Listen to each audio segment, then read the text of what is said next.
Hello, here I am again, Marilynne, the retired teacher from Southern California.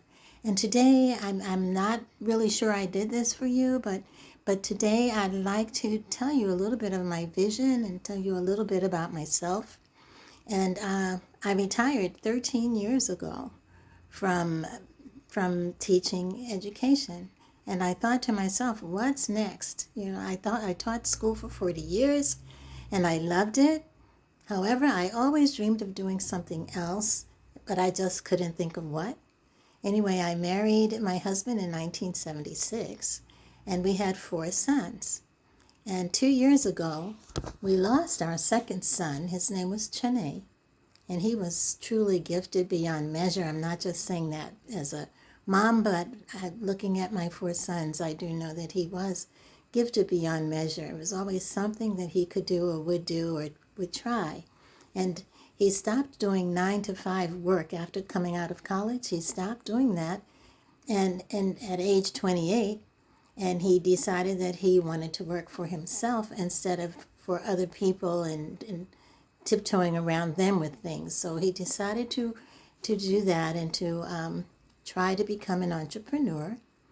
And he wanted to be the kind who would help other people, especially people who were trying to work at making a new business. And he wanted to be like a buffer or a catalyst to be helpful. Every time he talked about work, I said, gee, it sounds like you want to be somebody that's in between these people who are trying to start new businesses and all of that. He said, yeah. I said, like a catalyst. He said, yeah, exactly. So he would do things and reach out and all of that. So I supported him in his endeavors to a point where I helped him find business credit. And as a result of his business credit, he was about to take himself to the next level and all of that. But right in the middle of all of this, he went into the hospital because of pancreatitis. And in 5 days, there was a clot that happened and he was gone. And that was like a shock to us. And he was only 43, so he was gone. And it was like, oh no. So it was a tragedy that happened in 5 days, and we were all brokenhearted, devastated, and all of that. But since our loss of Chene, I've been trying to think of a way to memorize him. And then I thought about what he focused on besides living for the Lord. He loved the Lord and worked in church and all of that. So he wanted to be this entrepreneur. So I recently learned about the digital growth community.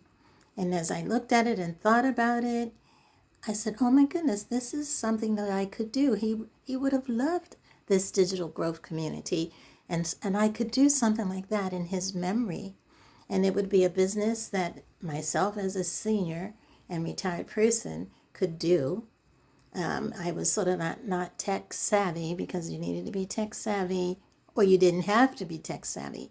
And that even drew me to it even more. So I decided to do this legacy builder six-figure blueprint to remember our son Chene, and that would help us build things for a legacy for the family in the name of Chene. So I do believe that that is why I decided to do this business.